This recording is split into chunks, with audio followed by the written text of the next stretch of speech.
Hello, Science and Magic listeners. Welcome to this episode. I am hosting a dear friend and colleague of mine, Jamila Taylor. She is a money and mindset expert who I have personally learned so much from in the realms of energy and embodiment. So we are so lucky to have her on the show. Welcome, Jamila. I'm so glad to be here, Amanda. So glad to be here with your listeners and really share so much with you all so you can really start expanding in the realm of energy and money and all this juicy goodness. Juicy goodness is what I am about, so I can't wait to dive in. Before we do, I always like to start with the people who I'm interviewing with this, foundation of where they came from and anything that you want to share in regards to your upbringing, your childhood, or pivotal life experiences you might have had that feel important to share with listeners. Yeah, so I actually started my business 2 years ago. And I remember one of the biggest things I faced in that moment was who's going to take me seriously wearing the veil? There's so much conditioning out there. Are people going to actually take me seriously, or are people just going to go with the unconscious biases that are in their minds and decide to hire coaches that look like them or seem common to them? And that was like a huge hurdle that I had to, limiting belief kind of thing that I had to work through. And then when I did start, I noticed there was other things. So there was a lot of money blocks I had to work through. And not being a child of immigrant parents to the UK, there was a lot of generational money blocks of scarcity and poverty to work through for me to feel like I could have a successful business and I could make a lot of money. And that was, I think, one of the key carving points that made me really shift my coaching from coaching people on anxiety to coaching entrepreneurs around mindset and money. Hmm. And for listeners who are tuning in audio, will you share a bit about the veil and what that means for you? Yeah. So I started wearing it when I was 18, and it was fully a personal choice. And for me, it's basically a symbolism of me protecting my energy, and also that m- only the people, or only the women closest to me, and only the people who I want to share my beauty and my face to get to see that. And it's become such a way of life for me now that it's just part of who I am. It becomes it's literally become part of my identity. I love that, protecting and sharing our beauty with those who we feel like can hold it in a way that's sacred. Yeah, that's what I'm hearing you say. Yeah, that's exactly it. So you are a somatic mindset expert. Can you share what that means or what that entails, what you offer those who you work with? Yeah, so when it comes to like mindset work, a lot of people think that mindset work is just a lot of journaling, a lot of thinking, a lot of, your listeners would be aware of this because you talk about this, a lot of things from like the head energy and working things out and problem solving. But really, there's a level deeper, and that means somatic work, meaning working with the body and releasing your blocks from the body. Because every kind of thought that you have that's blocking you from success or love or happiness, or any desire that you have, it's also created as a block in your body. And that's your body learned something around that thing. So it learned something around love at a young age, and it created like an imprint and a bond inside itself to keep it stuck. And when you really release that, when you release those feelings maybe of guilt or shame or resentment or anger or frustration from your body, it's so much more powerful than just doing like the top level mindset work. It's almost like if you have like a cupcake and you put nice frosting on it, but the cupcake's moldy, rotten. It's not going to really do much of a difference. So when you're just doing like surface level mindset work, it's not going to really get to the core of the issue. I love this because it's a lot of the work that I try to offer as well. I think we're such a head-centered society, and I work in the realm of the nervous system, and I have a background in neuroscience, and I love the brain. But a lot of people forget that the nervous system extends from the brain down through the neck and the spinal cord and extends out, and the nerves innervate all the body, our bones, our organs, our muscles. So in a sense, the brain, by proxy, extends throughout the entire body, and we can think our way into different scenarios or think about things or learn things cerebrally, but until we integrate them into the body, we won't see the change so potently. So this somatic mindset expert, I think that is just brilliant, and the world needs that. Thank you for offering Yeah, that. thank you. Yeah, I think a lot of society has been conditioned to just problem solve their way out of things. Like, if something's hard at work, just, toughen up and get on with it. Just deal with it. It is never a kind of pushing forward or encouraging, okay, what's the deeper thing going on here? Otherwise, what happens, well, people don't really go into the body and they just numb themselves out from really feeling the feelings and just letting the blocks live in the body, is that the same patterns keep coming up and again. So if somebody's feeling like they're procrastinating all the time and they think that they're just going to think their way out of procrastination by making to-do lists, by watching loads of motivational YouTube videos, they're going to find that, in a week's time, the same issue is going to come up. But when you really go into the body and you release the core root of that thing, that's when you can realize, that's when you actually heal that thing once and for all. What does that look like to go into the body? So if someone is struggling with a behavior or a thought pattern or a belief, and they know cerebrally what's going on, but they can't seem to integrate it into their lives, how would you guide them? Yeah. So our subconscious and our bodies learned around about the world when we were like between 0 to 7. And those are the things that really shape who we are today. So any belief or thought pattern we have right now is somehow molded and shaped from something that happened in the past. And when you can really retrace those steps and go to the core root of where that thing came from. So if it was, let's say, procrastination, and you're able to, in my sessions, it's not just like timeline regression. There's a lot of work that happens into it. And maybe we're able to isolate. There was an instant where you suddenly learned that procrastination was good for you. So maybe you learned that taking longer eating your food was good for you because the moment you finished eating, your mom might, be really angry because she had to clean up and she was, she would get anxious and stressed out. So your body learned that, the longer we take time to eat, the less might have to deal with, angry parents or something like that. So your body learned that actually procrastination is sometimes good for you. And later on in life, you've kind of taken that on, but you're using it in unhealthy ways. And your body learned at that time, it served it at that time, but later on it doesn't. So when you go to that root issue and you really start to mother the child of that time, you mother your inner child of that time, you feel the feelings that really came up in that moment. You're able to hold the feelings, no matter how difficult they are, and you're able to hold it in a safe space, which I feel is so important because a lot of people that try to do somatic work by themselves, or they don't feel like they have a safe space held, it becomes too much for them to do. And our brains, our nervous systems are so clever. What they would do is they will basically switch you off, which is why sometimes when people want to do breath work, when they want to do meditation, when they want to do yoga, a lot of people switch off halfway. They will switch the video off halfway. They will just press pause halfway because they can't handle it. They can't handle the emotions that are coming up in that moment, which is why it's so important you have a safe container for you to really process those things that come up. And when you're able to do that, what I found with a lot of clients as well is that they feel physical releases as well in their body.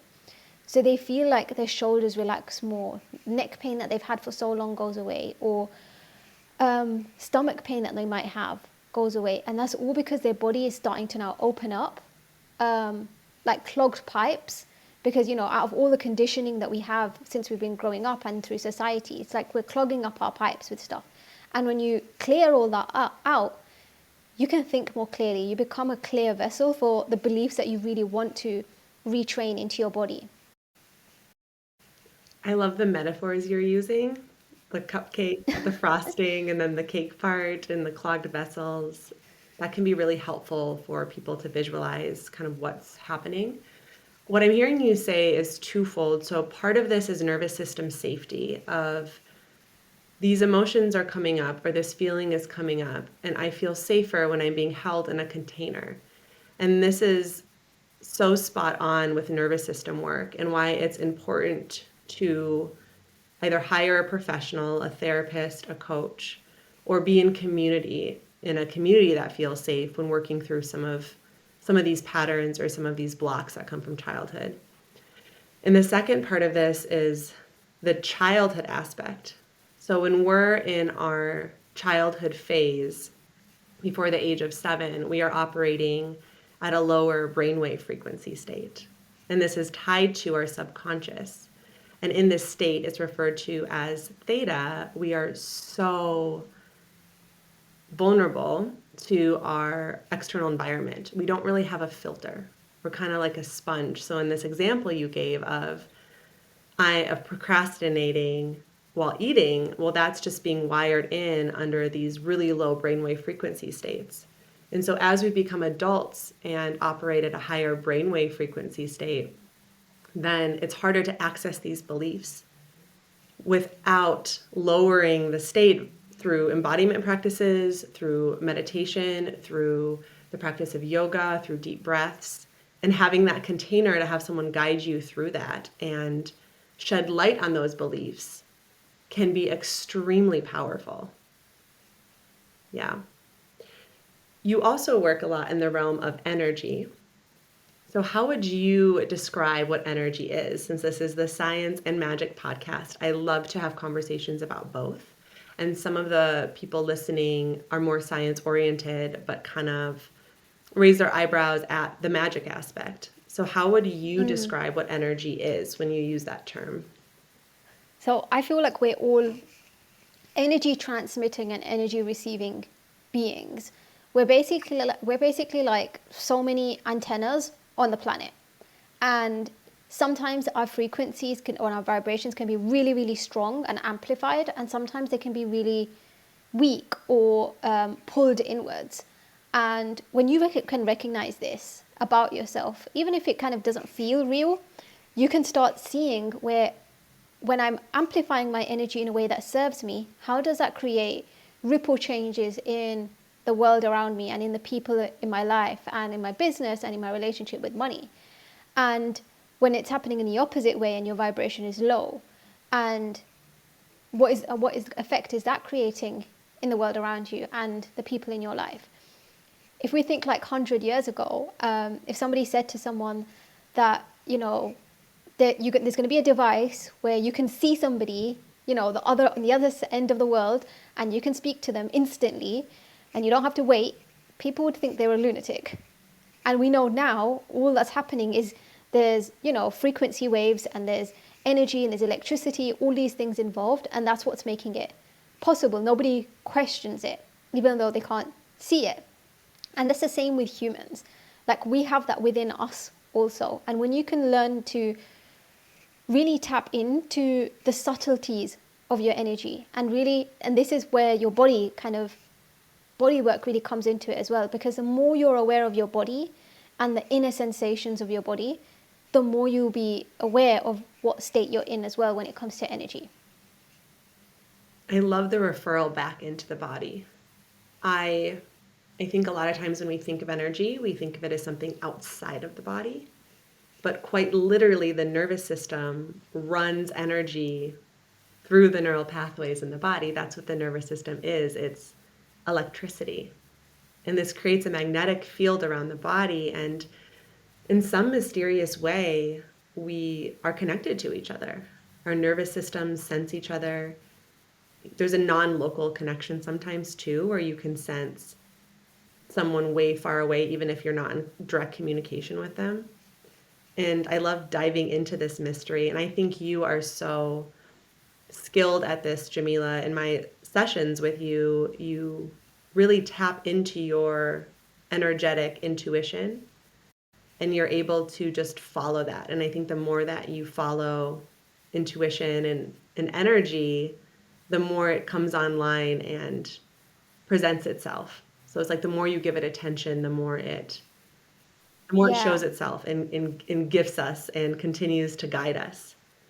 Yeah, and the more powerful you become Yes. with it, because if everyone has this ability, like if you imagine like when you're at a party and you're having fun and suddenly, someone who's really sad and depressed walks into the room, you don't even have to see them and you feel the atmosphere of the room change. Like everyone has felt this, at some level in their lives, even if it's happening at a very unconscious level. But when you're able to really tune into the inner sensations of your body, you know when your body feels at homeostasis, when it feels relaxed, when it feels open. And you can tell when it feels closed, and you know the sensations, what it feels like when it's closed off and shut down. You're able to realize, okay, what energy must I be transmitting then? If I'm transmitting an energy that I don't really want to, then obviously I'm not going to really be getting what I want in life. I'm not going to be attracting the most amazing clients I want to work with, or the money I want to work with, or the partner I really want to have, or the love I really want. And so when you're able to really know this and really work in this way, you know that just working on your energy on the inside, moment to moment, really can shift your outside. That's it. Listening into the body. This is the body brilliance that I always talk about or share about. It's that when we learn different sensations and signals in the body, and this takes deep listening and often a courageous witnessing of spaces in us that have experienced trauma, because that comes with listening to the body and hence the safe container to be with that. Then we can start to navigate the world through a place of energetic awareness as it exists in the body. Yeah. Yeah, I love how you mentioned that, because yes, it's so true, where a lot of people who have faced trauma, and anytime I talk about trauma, I mean, trauma with a small t or trauma with a big T, because a lot of people might think that they've never experienced trauma before, but trauma can be really, really simple things, really tiny things. Like, for example, when you were at school and you drew, the best painting you'd ever done, and another kid laughed at it. Or you went home and your mom was too busy cooking or something and she didn't really look at it, and while she was still cooking she must have just you know slightly just said, oh, that's great, but she didn't really acknowledge you and see you. That still creates some level of trauma within the body of a child. Yes. And it wires a belief system into the brain because we as young children especially are trying to sift through our environment and survive in accordance with our primary caretakers. That is who we're at the whim of in a lot of ways. And then, when you go to school, it extends to peer groups and teachers. But in order to establish positive and negative associations with our environment, we're coded to receive whatever situation we have as truth. And what this does is it wires a neural pathway, a set of them in the brain that become our belief system later. And it's how we walk through the world with this perspective of how electricity literally flows through our brain, thus has an impact on the body. That's how we behave in the world. And this is the realm that you work in and that you're so skilled at, holding both the energetic, intuitive space as well as this really tangible aspect of like, this is your belief system. Yeah, definitely. And when you're actually able to rewire all three elements together, so not just the mindset alone, but with the energy, with the body work as well, and the intuition as well, you're that's when you can embed new beliefs that actually stay, that are long lasting, and you're not having to like kind of tell yourself that, oh, I'm going to need 6 months to work through this issue, or I'm going to need 3 months to work through this issue. You're collapsing time. You can make shifts really, really fast. Yes, because those neural pathways exist in the brain right now. And yeah, it's so interesting when you think of it that way. Like, yes, this happened in the past, but the past is in my brain right now. And with a Yeah. shift and with the right guidance, I can stream the electricity through a different set of neural pathways and start to practice those neural pathways and rewire my brain in real time. Yeah, exactly. Hmm. Let's talk about money. So money My is favorite topic. money is a very, very hot topic. Always, I think, but especially right now in the realm of the life coaching world. So describe how you view money, both energetically and tangibly. So money is one of my favorite topics to talk about. So energetically, money is everywhere. Like money is literally circulating in our planet all the time. Like transactions are being made, money is flowing in and out from places and cities and different parts of the world constantly all the time. And a lot of us have been taught like a very rigid idea of money, and have even been taught about whether it's really good or whether it's really bad, or whether it's only good in the hands of certain people or whether it's only bad in the hands of certain people. But in reality, money is neutral. Like there is no rule or playbook that says money is good or money is bad. It's only the meaning that you give it. So if you give money a good meaning, and if you're seeing it, perceiving it in a good way, or if your intention is to use it in a good way for your good, for your family's good, for bettering the planet, then it can serve as a means of good for you. And if your intentions are kind of bad or evil, then that's what it's going to be for you. So energetically, money is actually neutral. It's neutral. There's no good to it, there's no bad to it. And it's constantly flowing. In fact, money likes to flow. If you look at the consciousness of the super wealthy, and I'm talking about like the billionaires of the world, they never ever hold on to money. Even if they're, about to get bankrupt, they're never holding on to money, because they just have this deep, in-depth belief that money is always coming, money is always flowing. And even if they do lose it all, in a couple of years, they really make it, all of it, or if not more, back. And money is genuinely always flowing. And when somebody can really tap into the nature of that, oh, money is actually everywhere. This laptop that I'm seeing you with, Amanda, is money. I had to pay for it. It was like an exchange of money to get the laptop, and everything around me, it's money. So when you actually tap into, wow, money is all around me, and you start feeling into the feeling of, I'm so provided for, everything is here for me, money is here for me, you start shifting your vibration and your relationship with money. And when you start shifting your relationship with money, just like in any other relationship, when you're grateful for it, when you're appreciative of it, when you treat it well, money wants to come to you. Money wants to give to you. And the more you nurture that relationship, and you're not like being needy of it, like if you think about, even romantic relationships, if you're not being needy, if you're not being clingy, if you're not kind of holding on to them for so long, then they want to be with you. But if you are doing that, if you're constantly being needy of it, holding it for so long, money doesn't really want to stay with you. And it will go away from you, because that's what you're thinking of it as well. Yeah, what I'm hearing there is that money likes freedom and this Mm. trust in this flow of, as I let it go, it comes back. Whereas the opposite of that would Exactly. be, as I let money go, it doesn't flow back to me. And so hence the clinging energy. And I love the parallel to viewing it as being in relationship with a person, because there's a lot of metaphors there. Like as humans, most of us don't like to be clinged onto. Most of us really value freedom. And how would you like to be treated by someone else that you're in a relationship with, whether it's romantic or whether it's friendship or familial? And I love that metaphor of how you shared that and created this personality around it.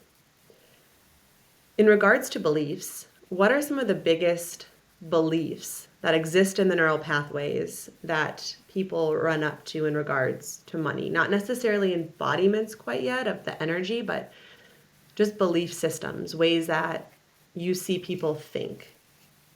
Yeah. So one of the biggest ones people think is, and I've noticed especially with anyone that's maybe a woman of color or person of color or whose parents or they grew up in poverty, they feel like money is hard to make because that's all they've seen, from their parents, from their upbringing, from their childhood, that money was really, really hard, that they had to work, 10-hour days, 15-hour days to make money.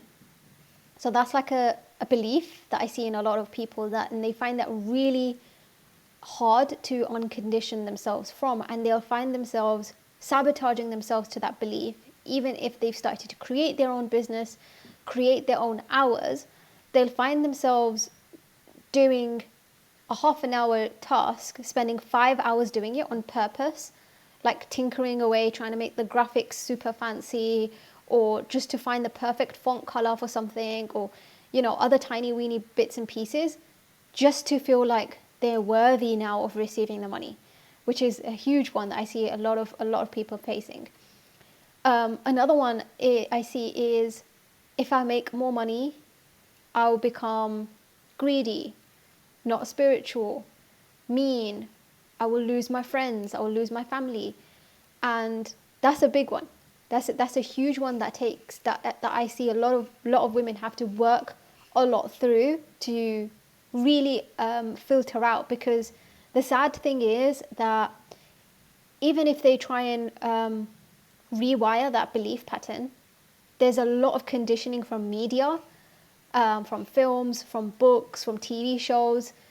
Even if we look at like the really famous and popular TV show recently, Squid Game, of if you get too money, you become like this, you become evil, you become bad, or people want to take it all, or you lose your morals over it. And it's like your brain is kind of battling with rewiring itself, but then constantly being bombarded with negative images of money. So this is where it's so key that you're so self-conscious in knowing that, okay, what am I allowing into my vessel, into my body, into my temple of my life here. What am I allowing into my field? What beliefs around money, what beliefs around love am I allowing in? Yeah, so thinking about this in terms of the neural pathways and electricity flowing through them, if we have this belief that if I make a lot of money, I will lose my friends, that I will become greedy, that I won't become a good person. So when we are paid, this neural pathways, or this set of them in the brain, fires off and creates emotions in the body. And then we behave in accordance, or we act in accordance to that firing. This is a deep primal desire to be accepted and loved by our community.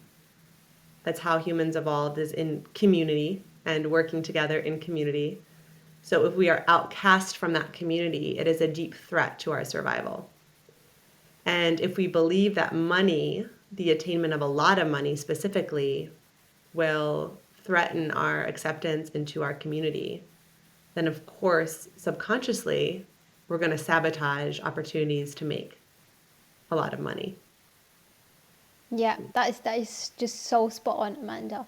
And that is why a lot of people might find whatever they're doing to get money, whatever strategies, tools, coaches, business coaches they're hiring to create their own business or whatever, they might be doing the same things over and over again, the same strategy over and over again, but nothing's working because their subconscious will not allow them to actually make money, to allow and be open to receiving money.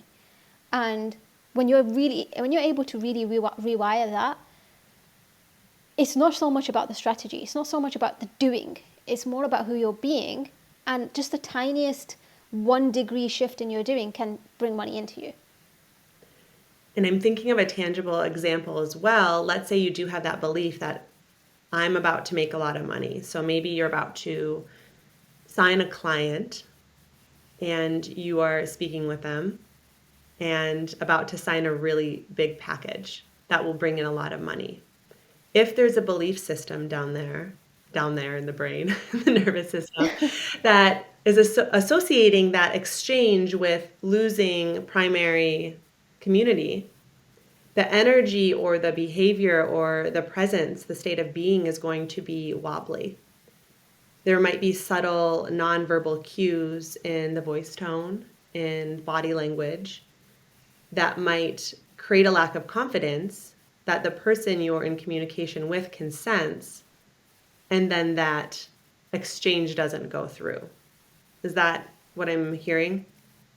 Yeah, that's one of the ways. That's Okay. one of the ways it can happen. I'm so glad you touched on that one, because that is when a lot of entrepreneurs feel, okay, I've done all the things. I've got my program ready. I've done lives. I've created, promo graphics. I've launched this thing, but nobody's really buying. And it's because deep down, their energy is sending out these subconscious cues that they're not safe, that they're not ready. And other people pick up on that. Like, other people can feel that. And whether you know about the body or you don't know about the body, your body automatically already picks up on cues. This is how we can tell when somebody's angry. We can tell when somebody's maybe lying. We can tell when somebody's not trusting. This is because your body automatically picks up on these subtle, tiny cues. And that's what your body picks up on to feel safe as well. So if you're not so fully confident in your services, in your programs, in your coaching, or whatever it is that you're doing, if you're not confident on it, other people will pick up on that. And that's when they don't know why they're not buying. This is when they feel like they say things like, I need to think about it, or I'm not sure. And they won't be able to articulate the reason why, but subconsciously their body just doesn't feel safe with that person, or they don't trust that person. So when you're able to work on this, that's the sales part is like one element. But when you're also able to open up to receiving money, that it's safe for me to energetically and physically hold this amount of money, is so, so key. I say both energetically and physically because one of the ways people sabotage is as soon as money comes in to their bank account, they'll manifest things to make the money go out. So, like their fridge dying, the boiler breaking down, the washing machine breaking down, and the money goes back out. And I say energetically as well, because sometimes when people can't handle that level of energy, holding that amount of money, because again, it's like how you mentioned, happening in your nervous system as well, they start sabotaging in so many ways. So it could either be your body, so they start feeling ill or sick. I had a client where she wouldn't sabotage on her business so much, but she would always start sabotaging by catching a cold or a flu anytime she was making a jump to a new level. Or they might sabotage the other good areas of their lives. So maybe their relationships at such a good level, and they start picking fights with their partner. They start poking holes in their relationship, even though it's so good and it's amazing, it's exactly what they want, because if they find it really difficult to look at their business because that's what's making them feel uncomfortable, they start looking for anything that is comfortable and make that uncomfortable too.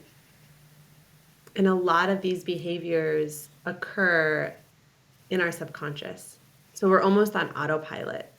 And this is where the presence of someone else, a coach, a therapist, a friend who really knows you, who can draw loving attention to those patterns and walk you through reflection that's very intentional, that's what helps shift some of this idea of witnessing each other and having guidance. With this first belief that you shared about money is hard to make, I think that's what you said, something around money is hard to come by, money is difficult to make. Taking that a step further, that belief system, how does that trickle into an embodiment in the nervous system, a way of being in the world? I wonder if you might give some examples of specific ways that someone who believes in that would approach their life. And then the energy that surrounds that, how that might create a physical manifestation. So just walking listeners through what that looks like. Yeah. So a lot of people throughout the whole world have been conditioned with that belief that making money is hard. You have to work hard for it. Since we were 4 or 5 years old, we were taught you have to work hard at schools. You have to get good grades. When you get a good grade, you need to go to a good university and good college, work really hard again, get a good degree, and then you'll find a good job, and then you work hard in your job, and then you'll get promoted, and then you get a house and a mortgage, have 1.5 kids, and continue working hard. But so that's such a deep, deep belief ingrained in people.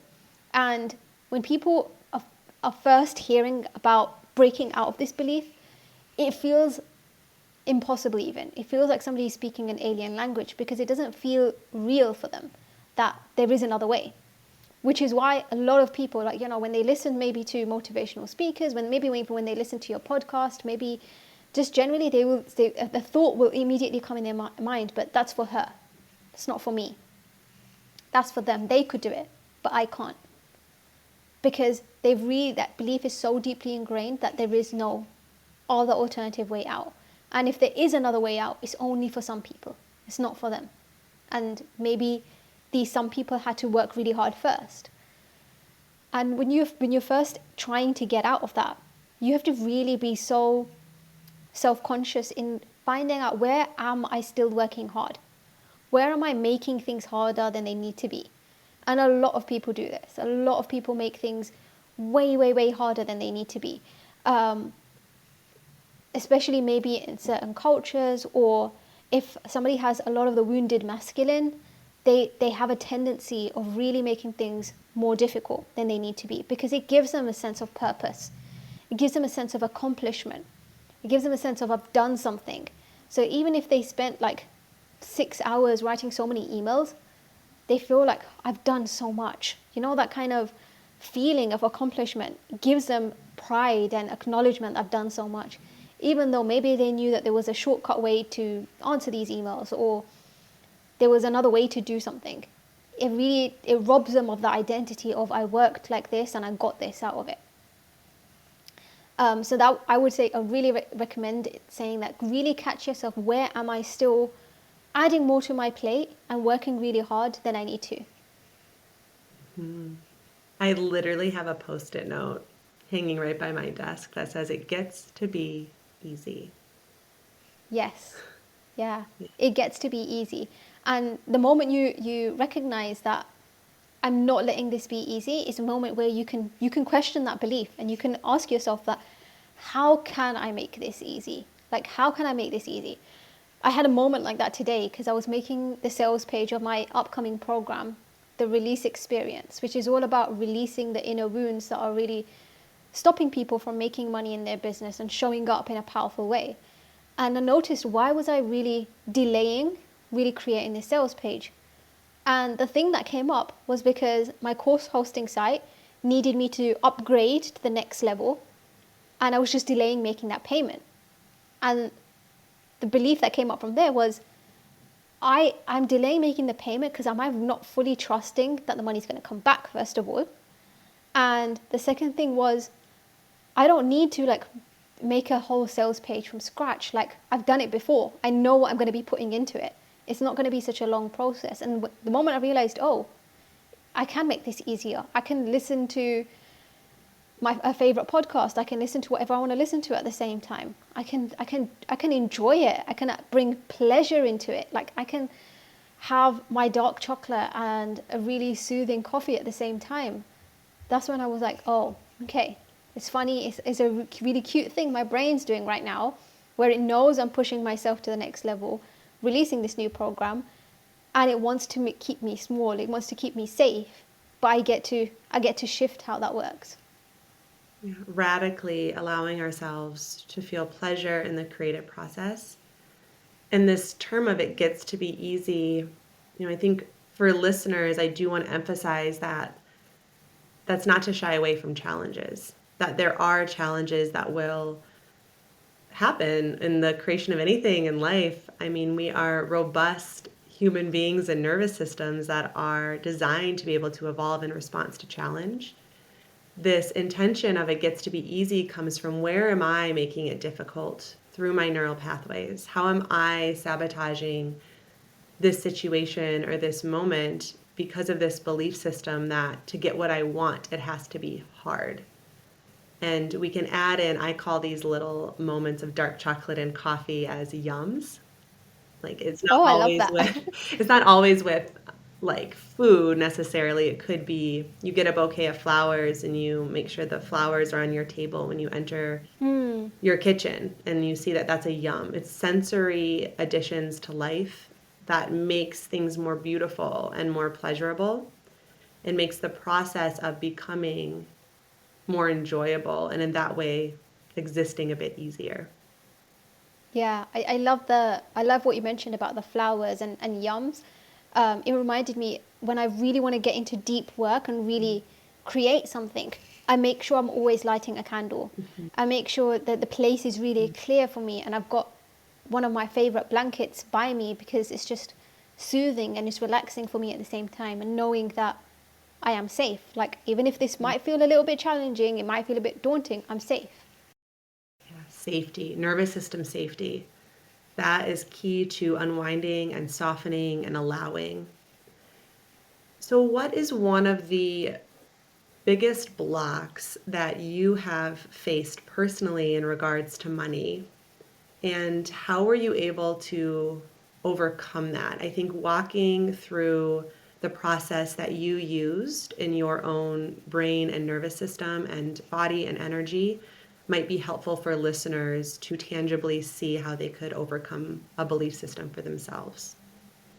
Yeah, definitely. So one of the biggest ones I feel is really raising my prices for my coaching, and the beliefs that came up first were, who is going to buy this? Like, how can it be so simple and easy that I'm just going to be sending a message or a link, and suddenly I'm making like hundreds of pounds or over £1,000? Like, it didn't equate in my brain because I've never seen that before. It didn't seem so simple and easy. And is it something that can happen again? Is it going to be a fluke? And the way I did that was what we talked about before, was really, really grounding in to myself and the value that I'm here to give people, the value that they can receive, and the transformation they get when they work with me. When I fully, wholeheartedly, in an uncensored way, in a heart-giving way, anchored into that belief. So I even took money out of the picture, and I just looked into the whole value of what is the change that my work is going to give in this person's life, in their relationship with money, in their relationship with their loved ones, in their relationship with time, in a couple of weeks from now, in 6 months from now, in a year from now, in 10 years from now. And when I really sat with that, I realized this is actually priceless. Like, if somebody changes their relationship to money, their relationship to working, their relationship to their business, it's going to be so priceless. They're going to finally have the time back to spend with their loved ones. They're finally going to be able to say to their kids, never need to say to their kids that, oh, honey, we can't buy that right now. Mommy can't afford it. Finally be able to give the kids the things that they wanted. Finally give their parents the things that they wanted to give their parents. You know, so I had that, you know, wish and that desire, and so many women I've talked to had that desire, that they want to buy, you know, send their parents away on holidays and surprise them and give them things. When I tapped into the vision of the women that I get to help and that they get to do that, I realized my work is actually priceless. And the other essence of that was I was dishonoring people by keeping them stuck at a low level.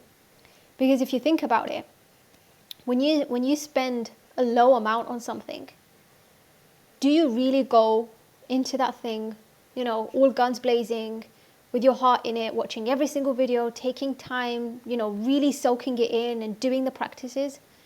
Well, most people don't.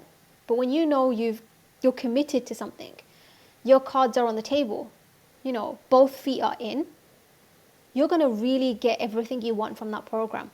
You're going to really make the transformation happen. Your heart's going to be in it. You're going to push everything forward. You're not going to give up on yourself. And you're already going to see yourself as being that next level version of you. You're going to see your business making the money. You're going to see the clients that you're going to work with. And that completely just changes a person. Which is why I always say as well that whenever somebody invests in any of my programs or works with me one-on-one, the moment they invest, their life starts shifting. Like they actually see changes in their lives. Like I get DMs from people saying, we haven't even started the program yet, and I've seen this happen in my life, and this happen in my life, and this happen in my life. And when I tapped into that, and I tapped into my core bigger mission as well, which is the whole, my bigger mission in my business is that I want every woman out there, no matter what color she is, what she wears, what religion she is, how she speaks, whether she's got accents, whatever, limiting things that she might be saying about herself, that she can be, do, and have anything she desires in the whole world. And tapping into that made me feel like, no, this is how I get to move to that even more. So you noticed a belief system, logistically, that was holding you back. And it sounds like you tangibly wrote it down and kind of started to do some self-exploration about what would it be like to shift the emotion of that belief system. So step one was looking at pretty logistically what the belief system was that was running that situation. And then you focused on the exchange of energy associated with that belief system and tapped into a feeling of what you were offering to change the emotions and thus the embodiment around it, which shifted how you show up in conversation and to your clients. Did I kind of Yes, outline yeah. that correctly? Yeah, exactly. But also shifting into the feeling of service Yeah. more than the money. Yeah. Like, and the more you tap into service, the more the money can just flow to you, because money goes to good-hearted people anyway. When you really tap into that, you expand your vibration anyway. You expand your beingness anyway. Your energetic field expands anyway, and the people that want to work with you, the people that are interested in working with you, you become magnetic to them. And this is not just for entrepreneurs either. This is for seeking employment at a business of your dreams, or I mean, there's so many levels that we could go into, Jamila, about different ways that this embodiment makes you attractive to money. But thank you for sharing this of like, what am I offering the world? And focusing on that and becoming confident in that, whatever that is. And then money flows back in some Yeah, magical way sometimes, in some really apparent ways. But that's the embodiment to focus on of what am I offering the world? And am I confident in it? And that doesn't always just have to be work. That could be who you are as a person in exchange, like in friendships, in those exchanges. How am I walking into this coffee shop? How am I giving my energy in this world? And when I focus yeah, on that and from a place of heart-centered service, not needing anything back, of like, I don't even want to say service in a way. It's just I am here and I am me. Synchronicities happen and money does flow in a really mysterious way. yeah, exactly. When you really tap into my presence is already lighting the world, and I'm enjoying giving it. Like nobody has to buy. No, that doesn't have to be an energetic exchange, but I'm giving. Like I am giving. I'm giving something. Like when I'm showing up and I'm teaching, or I'm talking, or I'm smiling at someone in the coffee shop, or I've helped someone by giving them direction somewhere that they needed. Like that is all like creating tiny chain reactions in the bigger cosmos of things. My presence is lighting up the space I'm in, and I enjoy giving it. That's it. I love that. That's it. That's what you said. I'm repeating what you said. Kind of. I think I'm paraphrasing. You, It wasn't word for word, but I love that. Listeners, my presence is lighting up the space I'm in, and I enjoy giving it wherever that space is, whoever I'm in front of. That's yeah, really that's the embodiment energy. Beautiful. yeah, Beautiful. yeah. And the most amazing part of it is the more you work on that, you're building your own worthiness. So even if when you're feeling into it, you might not feel like it, but the more you're feeling into it, you're just building your own worthiness. your own standards, your own self-love and your own self-esteem as well. So my work specializes in helping people who are really high achieving and really results oriented to slow down. They don't like hearing that. So I always like to say, be more in their bodies and be more present.